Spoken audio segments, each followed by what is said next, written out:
Skúste sa do toho pustiť. Pustíme sa do toho, budeme sa rozprávať o sulforafáne s klinickou biochemičkou, pani doktorkou Renatou Lenartovou. A to, že sa budeme práve rozprávať o tomto sulforafáne, práve dnes nie je náhoda. Vítajte, pani doktorka. Nie je to náhoda však? Nie je to náhoda. Je to také symbolické, že vlastne deň pred dňom narcisov sa budeme rozprávať o onkopreventívnej látke, o sulforafane.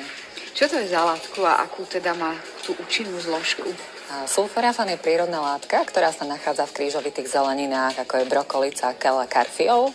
A naozaj má významné účinky pre náš organizmus, pretože náš organizmus podlieha stresu, rôznym voľným radikálom, znečistenému životnému prostrediu.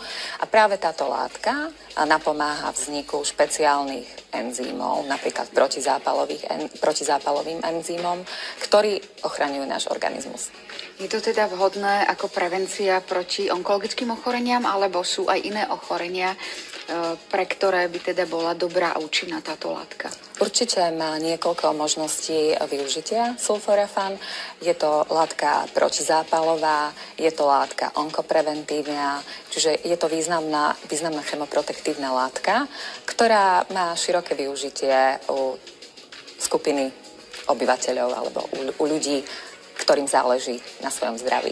Spomína sa v súvislosti so sulforafánom aj množstvo autoimunitných ochorení, ale pri autoimunitných ochoreniach, ako napríklad štítna žľaza, sa hovorí, že človek by mal byť opatrný pri konzumácii práve tejto krížovej zeleniny, to znamená keľ, brokolica a všetko, čo patrí do tejto kategórie. Áno, kapusta, pretože práve tieto látky sú tzv. Strumigeny, čiže určite pri ochorení štítnej žľazy by som doporučila poradiť sa so šetrujúcim lekárom o možnosti alebo vhodnosti používania.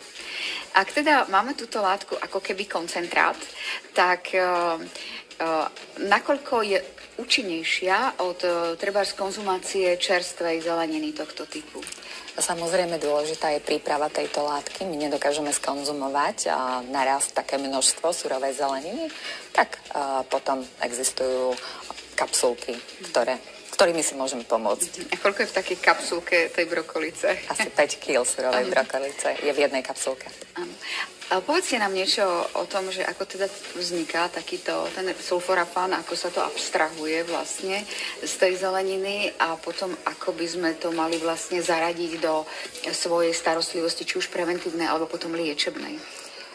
Sulforafan príjmame do organizmu vo forme glukorafanínu a potrebujeme ešte taký špeciálny enzym, ktorý sa volá myrozináza a ktorý nám, keby som to tak laicky mala povedať, pomôže premeniť glukorafanín na aktívny sulforafan, ktorý je prospešný nášmu organizmu a vstrebáva a metabolizuje sa potom v tenkom čreve.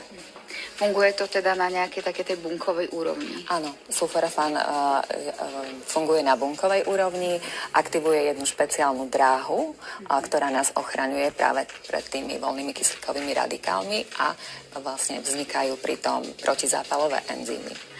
Pani doktorka, niekto možno v tejto chvíli o sulforafáne počuje prvýkrát a je prekvapený, ale viem, že teda už roky je na trhu a teda roky sa už používa a využívajú sa jeho liečivé účinky.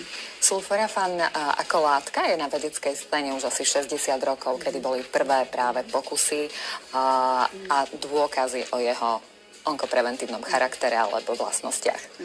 Ak ho chceme využívať ako preventívne, tak komu by ste ho odporúčali? Určite ho odporúčam komukoľvek, ako onkopreventívnu alebo ako chemoterapeutikum, ale samozrejme, ak je prípad nejakého chronického ochorenia, liečby alebo či nejakých porúch zrážania, napríklad pacient berie prípravky protizrážavé, tak by som doporučila poradiť sa určite so šetrujúcim lekárom. Takže tá preventívna dávka je trošku iná ako tá liečebná? Terapeutická? Preventívna dávka je nižšia samozrejme ako potom už liečebná dávka. Zvyšuje sa počet kapsúl. Ak je niekto zaťažený nejakou genetickou predispozíciou na onkologické ochorenia, je to teda ideálne? Mohli by sme povedať, že takéto niečo by mohol vyskúšať na posilnenie svojej imunity? Určite áno, ja svojim študentom, medikom s obľubou hovorím, že vlastne genetika nabíja zbraň, ale životný štýl stlačí spúšť. Takže pri predispozíciách genetických Určite okrem samozrejme pohybu, zdravej stravy a vhodného životného štýlu je veľmi vhodné zaradiť nejakú onkopreventívnu látku. A ak sa používa v tom liečebnom procese, lebo onkologická liečba je dlhodobá záležitosť, tak v ktorej fáze je dobré ho zaradiť a či je teda potrebné to potom konzultovať so svojím onkologom? Určite áno. Určite doporučujem konzultáciu s onkologom po ukončení liečby v tej fáze po.